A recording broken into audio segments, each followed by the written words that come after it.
NewsBiscuit. Real fake news. Welcome to NewsBiscuit, the UK's original fake news. NewsBiscuit, funnier than an area the size of Wales. I'm your host, Wrenfoe, and I'm joined by three people caught making out at a Coldplay concert. That's a reference that's only going to be funny for about 2 seconds. Yeah. But if at a Coldplay concert there was a camera, it went out into the crowd and they outed a couple that were having an affair, and it's very, very funny, and the entire world's had a great deal of pleasure at the expense of these poor people. Schadenfreude, isn't that it? Is that her name? She should have stayed at home with her husband, I feel. And the guests are, just so if you're curious, Chipchase. Hello. Mrs. Wrenfoe. Hello. And PaulL. Hello. Mrs. Wrenfoe, how would you deal with it, though, if you saw footage of me at a Coldplay concert clasped with another HR executive? Well, it's sad. The greatest upset is not that your husband's having an affair; it's that he's a secret Coldplay fan, and that I can see would be absolutely devastating. So yeah, that's I when really you know hear the that marriage point. is doomed. This month sees the Samaritans close 100 branches, despite Keir Starmer still being Prime Minister. The UK introduces age restrictions on porn sites, but not on sex islands. And Corbyn finds name for new party, the Labour Party, as no one else was using it. And that brings us to our first round news in brief, where our panelists select their favourite headlines. Mrs. Wrenfoe. Oh, hang on, my phone's frozen. Oh, You've no. been texting people. What's going on? You've been cancelling your Coldplay tickets with your fantasy man. I Okay. have. Drivers offered £3,750 discount to buy a horse. I don't even know what this means, but it just delights me on so many levels. A, that's a really specific amount. B, horses are great and have really long faces. And C, like drivers get offered like all kinds of random shit to drive anything other than a car, despite the fact that we still seem to be in the land of like, you can have one method of public transport a day, and if you don't use it, you're screwed. So I'm all over this. I suppose technically a horse is a self-drive car, isn't it? Yeah. A horse is a horse, of course. I mean, it won't necessarily take you where you want, but it will, it'll definitely take you places.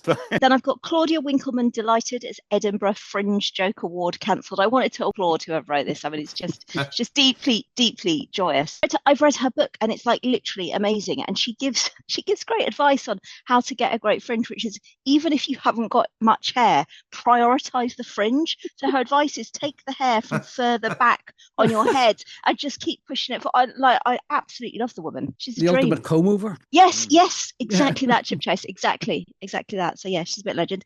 Amputee surgeon refuses to take the knee. You can see it. Like, I just love slapstick humour and easy puns. I was giggling away to myself. That Reading these. describes our sex life right there. Petrol station gets 4-star review. Lols. Also, it made me really think of, do you remember when you were little and the excitement of going to the petrol station? Maybe it's just me and my family. And you used to be able to collect like stickers, didn't you, or stamps to save up for things which were like as exciting as a really crap cereal bowl with Kellogg's written on the side. But the excitement was real. That's gone. Kids today, that joy is gone. Yeah, they have holidays. Yeah. Yes, I know. Nintendos. Yeah, exactly. They've all got fucking mobile phones. Actually, I don't recall the going to the petrol station. Oh, I thing do. with stickers. I do. What? It was the most Green exciting. shield. That's green. Sorry, What? green shield stamp. No, what I'm discovering now, and this is really harsh on me, is that clearly this existed, but my dad obviously kept the stickers for himself. Well, That's what this has told me. Everything's a lie. Fuck's sake. Yeah, you've that got is- little books. That's right. You've got little books. Had to fill them in, then take them into Argos or Yeah, something it like was that. exactly. And when you were like nearly there, and you were like so close, Yeah. and you're like, oh my god! And then the bowls came. I can still remember this. There were 4 different types of Kellogg's bowls, and one of them had Cocoa Pops in it. Obviously, everybody's going to want the Cocoa Pop bowl. And I don't think me and my sister spoke for about 3 months because we were so annoyed that one or the other had the Cocoa Pops bowl. Honestly, it's like a formative childhood moment. And I've got one more for you. Unanimous guilty verdict in Oz poisoning trial doesn't leave much room for doubt. Oh, I hope the same person wrote all these. I mean, isn't that brilliant? That mushroom. I am. What's the story? Go tell us absolutely- about this story, Oh because my everyone God. might know. I don't watch or listen to the news because it's depressing and I hate all. That's why we have you politicians. guest. Yeah, I know. So I've got no interest at all. But oh my goodness, so this lady in Australia, she basically had round for dinner. It was her ex-in-laws and their like sister or brother. It was like an aunt and uncle relationship. her ex-husband was meant to be there, but calls off. Smart move from him. Yeah. And she serves them up this beef Wellington. I know all the details of this. It's not my special subject. And anyway, long story short, 24, 48 hours later, they're all in hospital. They're all violently ill. 3 of the 4 of them die, and it transpires she's now been found guilty of serving up death cap mushrooms in the meal. But there's so many brilliant things about this story. So one guy doesn't die because who knows why, but she is a moron. So even when she's serving up the food, she serves her portion up on a different coloured plate. Maybe it's the Cocoa Pops bowl. But also then stuff has come out that I don't think the UK media are allowed to report, and so probably we can't put it in the podcast. So her ex-husband, part of the reason that he didn't go to the meal is she has form. He previously had to have part of his stomach removed after eating a meal cooked by her. Oh my days, don't go to this lady's house. So yeah, I'm living for that. So she's been found guilty now. I can't wait. There's going to be a film, there's going to be a Netflix series. Yeah. I'm here for the merch. I must say, I would be a bit suspicious if I got an invite to a meal with someone who I knew didn't like me, and then and when I arrived, it was filled with their arch nemesis, and I'm something funny here. Yes, this is how murder mysteries start. It's an absolute gift. I love that story. Right. Well, thank you very much, Mr. Wrenfoe. Thank you for that enthusiasm this early in the morning. It's a bit much. Let's try and bring things down, Paul. Stevie Wonder can't see himself retiring. Oh, it's another pun. I love it. I love it. I also read he had to come out and declare that confirm he was actually blind. It's actually blind because people don't believe him. I know. He's made up all these years. Well, that's the influence. Yeah, it's absolutely mad. It kind of doesn't matter because he's an insanely talented musician. I don't go to see him because he's blind. Then I did read that he got the freedom of Newcastle after that. I don't know. And he's amazing. It's a phenomenal musician. But all these old rockers, they won't get off the bloody stage. I'm like looking at my watch. I'm at the O2. It's 11:15. I've got to navigate the M25. I'm not going to be in bed till 1:30. And they're still there. His entourage had to drag him off eventually about 11:15. You can see what time it is. If you were giving Stevie Wonder the freedom of Newcastle, the keys to Newcastle, again, it is a terrible thing to do. You'd probably have a bit of fun with it. You'd probably describe a much more attractive city to him, just to make it seem like it was a good reward. You also haven't gone to Bobbling over there, lad. Yeah. Lovely, aye. Maybe it was another test to see if he was blind. I'm blind. I'm not stupid. I don't want it.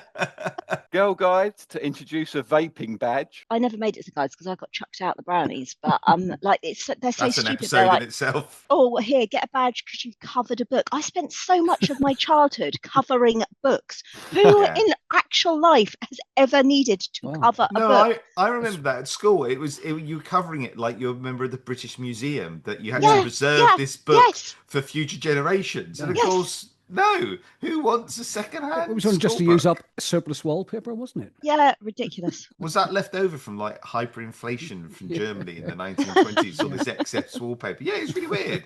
My schooling, I feel, was just like they were giving us stuff to like kill time, to just fill up our day. Not skills I needed. Yeah, we had teachers come in and said, "Right, put your heads down now." You know, so you had to sort of put your head on the desk, like this. But what you had to do was hide below a table anyway when the bomb went off, because that was going to be your salvation. Catholic school, was it, John? Yes, it was. The brothers. Sinners can be winners. Why have you picked that, Paul? It's a terrible thing. You've done a terrible thing here this morning, for goodness sake. I scrolled down and went, that'll do, essentially. Fair. You're on a dating website now, Paul. To road in a hole. Oh, that's quite good. That's quite good. Yeah, I can work with that one. Okay, who's Terode? John Terode. Formerly host of MasterChef, a co-host of MasterChef with Mr. Wallace. Oh, Handsy Wallace. He doesn't have any memory of the incident, as is the way with these things. But he used the N word at MasterChef. The N word? Yes. Noodles, I think it was. What? Yeah, no, not to. I suspect not to camera either. I struggle even. I mean, maybe if he was like in a rap battle, I might expect the N word to appear, but not when you're describing someone's souffle. That he struggles to remember it is like, how many times have you used it? Could be any day of the week. It's like, what day? I mean, What okay. sentence? I use it constantly. Use it as a verb, use it as a noun, use it as an adjective. Britain celebrates that the USA is independent. I don't understand, but I've only just found out that there was a civil war in America as well as in the UK, so I don't get this. It's above my understanding. It's not an understanding thing. You've just never read a book. I've read books. I haven't read books about boys doing stupid wars. Please explain, Paul, for people like me who are listening. What, the entire history of America? I don't have time. Well, back in just pulling up Wikipedia 1776. Just explain why is that funny? Why is that funny? Help me understand. It's debatable whether it's funny. I mean, it's Chipchase. Was the Ofwat report watered down? Oh, because off water. I'm explaining it for the people like me who take a little bit longer. There's like water and very good. And we're constantly being told that we can't possibly afford renationalise the water services because they're so ridiculously expensive, which in itself is pretty bogus. But I think surely the question is, at what point when you're drinking shit encrusted water do you just go, you know what, I think we can find the money? Reform Party in a panic following reports Liz Truss may defect to it. Is there any scenario where she's not completely toxic to a brand? I can't imagine where. I don't think Nigel Farage ever thought he'd be the one saying that's a bit much. He's the voice of reason nowadays. That must really cramp his style that he's now having to put his foot on the brakes. Yeah. Sheep farmer switches to arable in dramatic U-turn. See, these ones are brilliant. Like, why do people try to be clever? Just give me a good old-fashioned pun, and then fall over afterwards, carrying a cream pie and smash it into your own face, and I'm there. You heard it there, folks. Those writers who've written in and carefully constructed these things, Mrs. Wrenfoe says, you're not clever. Yeah. Trump hails new healthy Coca-Cola recipe to include bleach. And isn't that one of the corporations where the top execs aren't allowed to travel together for fear that the scented recipe might get lost? Or did I just dream that? Oh my God, what a terrible job where you have to remember a recipe all the time. Like, I can barely remember my own name some days at work. Sorry, so it's a secret recipe they've all memorised. Well, I think that's amazing. Is that true? Well, I don't know. I have to look it up. I may have dreamt it, but I'm it's sure like being in a cult when you join the board of Coca-Cola. Well, I think once you attain some kind of directorship, you're given the secret recipe. You know, that does seem the nuclear codes. I'm not. I may be talking absolute horse shit, but it's sure, out there now. This is how it starts. On the internet. Yeah. It does seem a bonkers way to run a multinational company. It does. The hope that everyone was paying attention in the last meeting. When I tell you I maybe picked up this snippet of information in the 60s. Can't travel together for fear. I like the idea as well, is maybe, and this won't be true, but let's say you've got a board of executives, there's about 10 of them. Each learns a different bit of the recipe. So no one person has together. It. But if one goes, then you have to replace, sugar with bleach or whatever it is. Wrestling legends mourn Hulk Hogan, all apart from The Undertaker. When people die and people just say nice things about people when they die, within about seconds of him dying, loads of people came out the woodwork and went, he was an arsehole. They didn't even wait for 5 minutes to go, oh, he was an arsehole. So, turns out, apparently, according to... Signed off by Randy Ravage, though. So this brings us to True Biscuit, where our panel has to guess which is a real headline and which is a fake one. Paul, we're going to start with you. British Hedgehog Preservation Society declares victory. Okay, victory over what? Was it the Hedgehog? The Hedgehog Wars, Germany? was this? What war have they been in? Well, they see it as their role, keep the hedgehog preserved in its natural state. Prickly subject. Sorry. Well done, Chipchase. I'm here for it. You can leave now. Sorry. So they're saying, job done. We've preserved all the hedgehogs. They're all in jams and pickles down land. Sorry. No, not preserved as in like deceased, as in like they're No, but they're all good. Hedgehogs are good. Yes, they're still going. I mean, maybe this is an ongoing battle, so they declare victory every preserved, as in not in preserved as in aspic or, as you said, jam. But is this like declaring victory in the same way like America declares victory in wars, where it clearly hasn't won, and we just haven't got to the end game where they have to sort of surrender? Because hedgehogs, they're all fine. They're all good. We don't need to worry about them anymore. We can go back to basically saying we can go back to eating hedgehogs, is what you're saying. Yeah. Well, I suppose we can, because people do eat them on roadkill, don't they? So. Do they? Is there a lot of meat on a hedgehog? I mean, I don't know. a badger's got lots. You can eat a badger. What that is a prickly victory. Yeah. Oh, That's not a pun, Paul. That's an embarrassment. Yeah, You should be ashamed of yourself. Yeah, okay. It's like What a were you Pyrrhic thinking? victory. Yeah, but Yes. I got it after sort of going through another 6P words. The Hedgehog Preservation Society, as you're demonstrating, have got cynics and detractors who say this would happen. The Kinks have a song about the Hedgehog Preservation Society.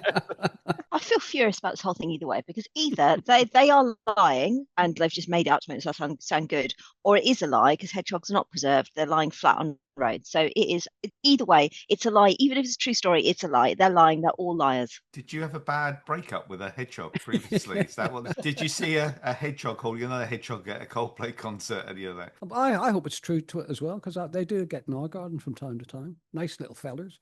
Go on then, Paul. Is Mrs. Tiggy Winkle okay? Yeah. That's what I call Paul's genitals, by the way. Yeah. They are. Thank you for asking. Marvellous.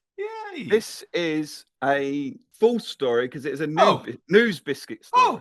Oh no! Sorry. Oh, Mrs. emotional roller coaster. Wrenfoe. So you said your genitals are fine. I thought you meant the hedgehogs are fine. No. I knew this because I'd seen them flat on the roads. I knew this was nonsense. I want to do a terrible joke about a spike in the population, but I won't do it. Oh yeah. No, that's a good one. We give you a bit of needle we'll for cut that. Oh. Stop. Gosh. I said I like pun, guys. I meant good puns, guys. Right. Chipchase, what have you got? Pigeons are able to distinguish between paintings by Monet and Picasso. Yeah, well, one's a lot more expensive than the other, and pigeons aren't daft with their money. They're able to distinguish between them. What? When they're bidding for them, or Yeah, well, if you put two canvases in front of them, they go. Monet. They can tell you what they are. But okay. All right. So let's just accept this as a premise, just for the moment.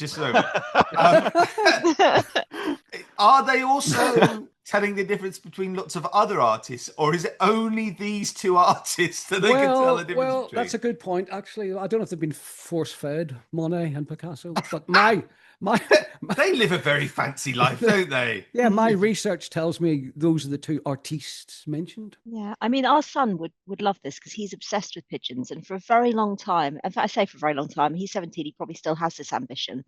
What he wanted to do was to get a baby and a pigeon, and put the baby and the pigeon in a room together, and no other interaction was allowed. And his theory was, at the end of this experiment, the baby would come out speaking pigeon and understanding pigeon. How the baby would then communicate in English to talk to the rest of, like, he had not thought the plan through, but this was an ambition for a very, very long time. That's interesting. When I went out through town and there are pigeons about town, I always go all the time. Were you that boy? Were you locked in a room with I thought this may have been me that you're talking about. Yeah. Oh, you're awfully well adjusted now, though. Yeah, well, who could tell? Sitting up a tree, shitting on people. Yeah. But he'll only do it for when he's up a ladder. Yeah, that's height. That's a thing. Hold on. Pigeons, art galleries, how are they looking at these paintings? Because looking at it from a pigeon's view down, I should imagine... there's that whole thing, isn't there? There was that picture in the news where everybody for years went, oh, it's really rubbish, this picture, the perspective's dreadful, blah, blah, blah, blah. It was like a religious scene. And then some person, maybe they were religious, I don't know, happened to be down on their knees, possibly cleaning the floor, don't know why they were down on their knees, and suddenly realized the picture was amazing because actually it was designed to be looked at while you were praying. So maybe the pigeons are seeing art in like new ingenious ways that doesn't even occur to us. It's no weirder than Paul the Octopus correctly predicting all of the World Cup results all those years ago. No weirder than that. Did you Bring do back that, Paul the Octopus. You've seen my website. Are we back on Paul's It's not- Gemstones it's again? not This is nickname. uncomfortable. But he is quite handsy, I agree. Him and Greg Wallace. Right? Mate. Paul the Octopus. Can you imagine? Don't let him near kiddies' parties. I mean, is slander a thing if I'm laughing? I don't know. I don't really understand the story at all, Chipchase, and I'll be honest. But we're going to go for truth or false. Paul, can pigeons distinguish between great pieces of art? No. Like 100%. If Paul the Octopus can do that, yeah, I have no problem believing this whatsoever. So yeah, I think it's totally true, Chipchase. That nickname's going to stick, Paul. Right.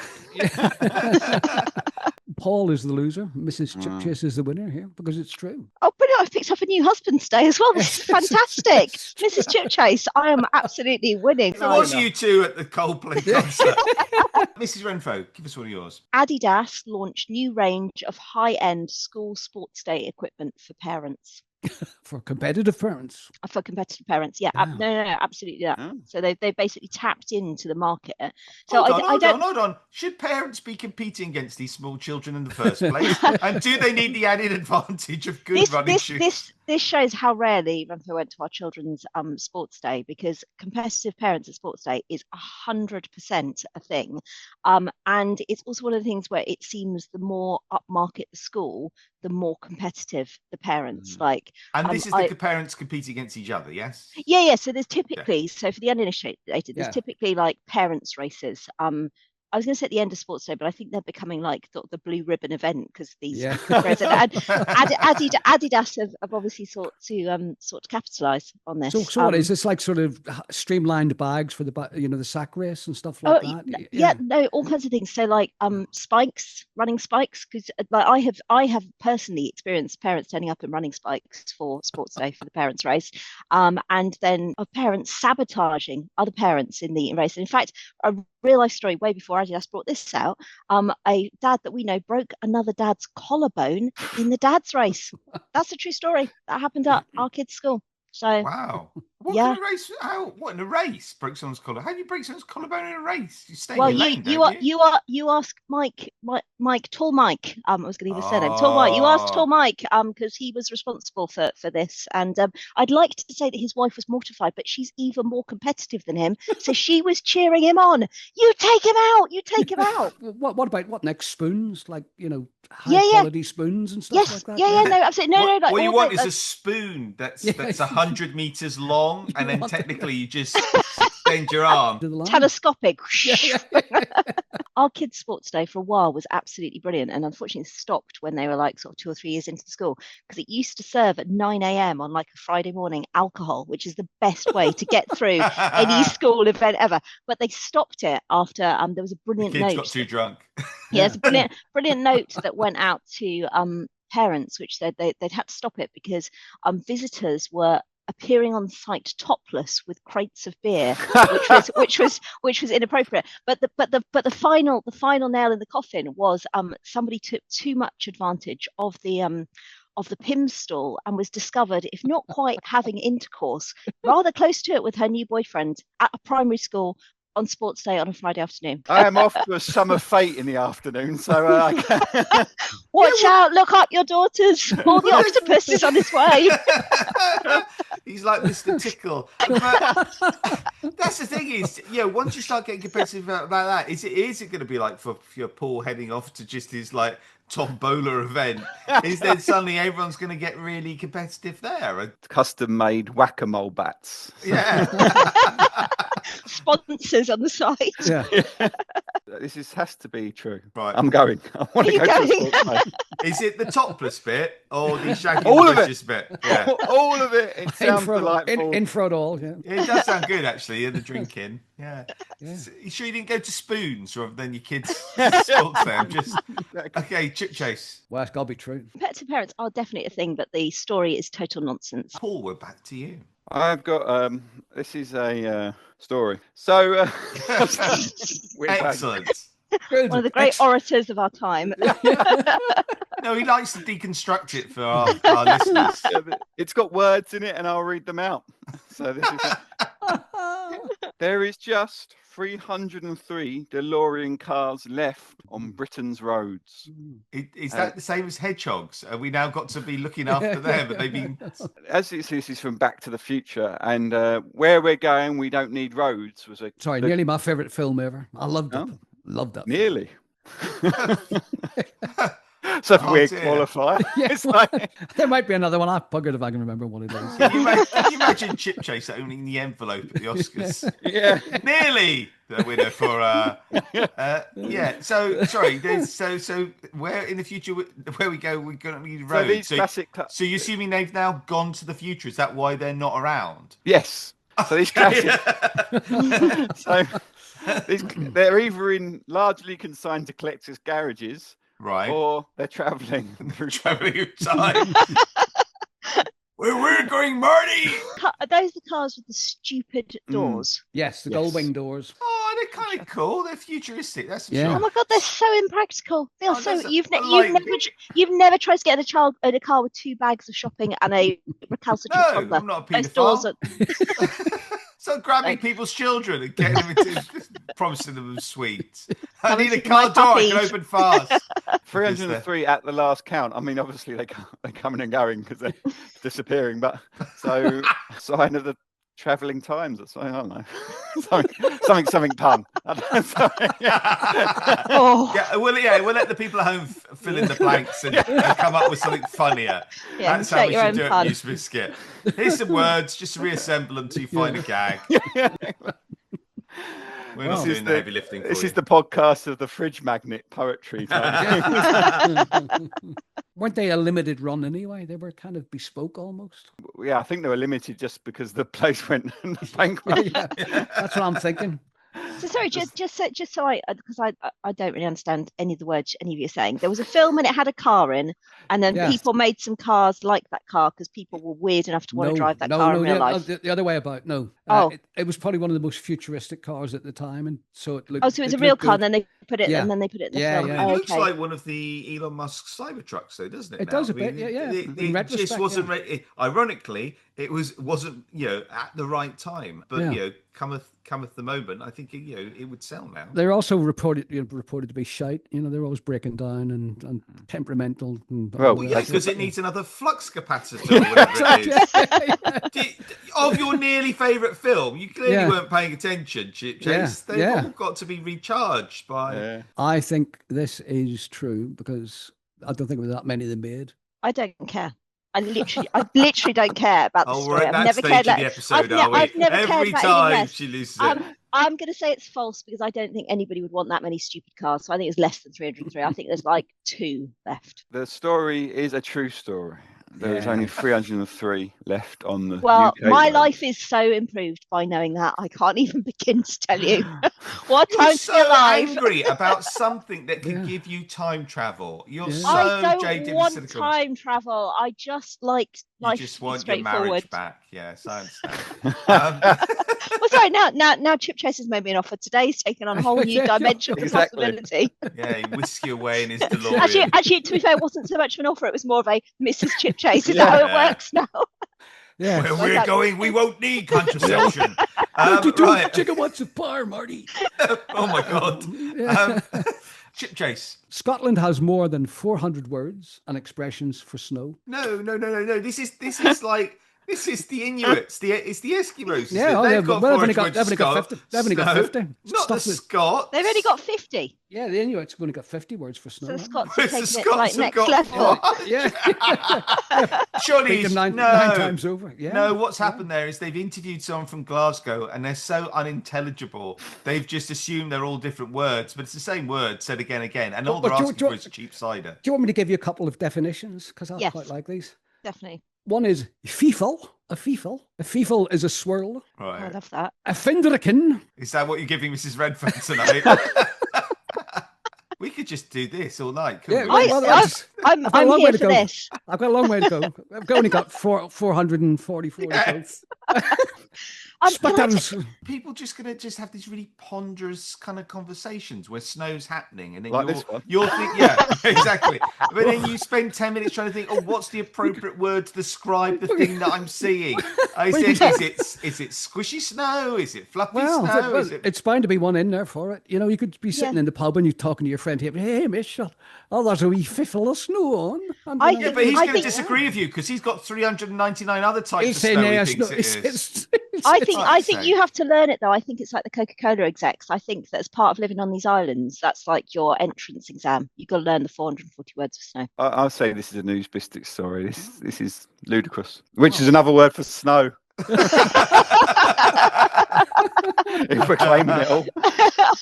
No, I'm on board with this. I think in those weird islands, yeah. All right, Paul. I think this is absolutely true. I'm on board, Chipchase. I think it's true. The winner is Mrs. Wrenfoe. The last of the True Biscuits. The classic American novel of Mice and Men will no longer be studied at secondary schools following complaints regarding animal cruelty. Well, it's not like the Pet Shop Boys. My God, what do they do to the mice? If nobody knows the urban myth, Google it.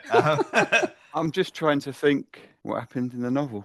I know it's Lenny and it doesn't end well for the mouse, Paul. Spoiler alert. I was on page 324 there. Might as well get rid of it. If you was on page 324, you was reading another novel because it is quite short. Is it one of those large print books you get from the library? And that's the only troubling aspect of the book is the animal cruelty. Well, that's the reason that it's been banned. Having read the book, I mean, it's a brilliant, devastating book. I didn't see the animal cruelty as the worst part of that book, but that's apparently what people have got up in arms about. You know, the Watership Downs and the like, they're off. They're Bambi. Gone. Bambi, that well-known book. Dumbo. What about Dumbo? Also, that well-known Again, book. you guys are just naming movies rather than books. You know what a book is. Yeah, but sometimes they release the book after the movie. Yeah. You ever had that? It's not a book, Paul. It's like a movie screenplay. I once bought my friend the book Over the Top, which was the novel version of the Sly Stallone movie, arm wrestling movie. So it does happen. I mean, in America, they ban stuff if it's a bit rude or a bit religious, but now animal cruelty... they've had so many complaints that kids are traumatized by the animal cruelty in this book. Good clip round the ear. That's what the kids need these days. Don't get traumatized. I'm just amazed that kids are reading books. Like, the owner of two kids. I aspire to my kids getting traumatized by a book. Yeah, the only book they get traumatized is when you hit them over the head. Read this. When you're telling them to read it. Yeah, exactly. That's the trauma my kids get from books.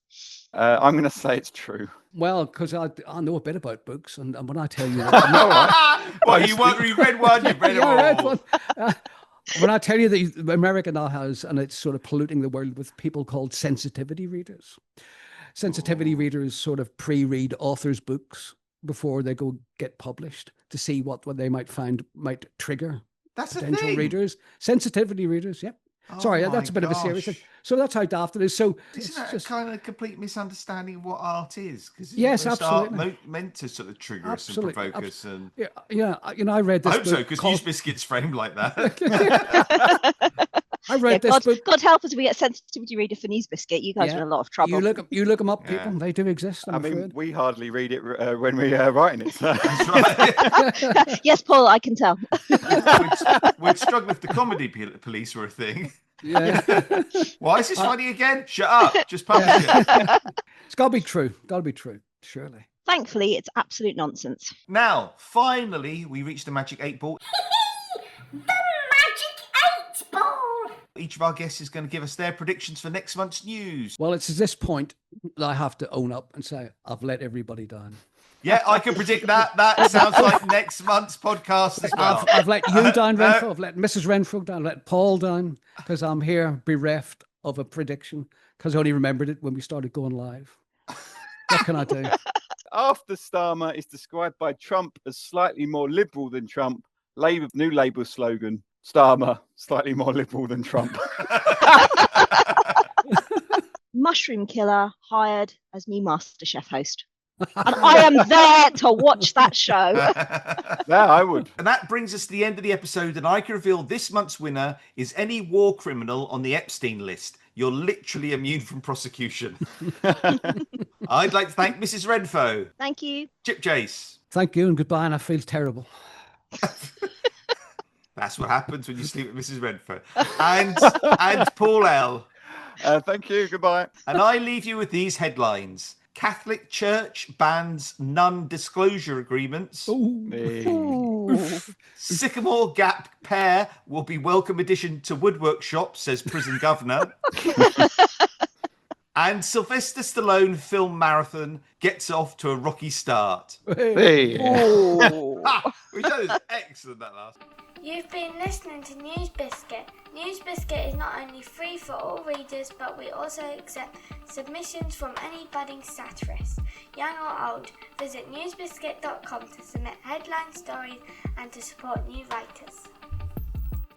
NewsBiscuit. Real fake news. I'm sitting there If he feeling wasn't shit so now. busy shagging my wife, he could have done a bit of research, but no. Well, I only remembered it when we came on air. Well, is Look, this at Or least- her. Brutal. air? At least he didn't take me to a Coldplay concert.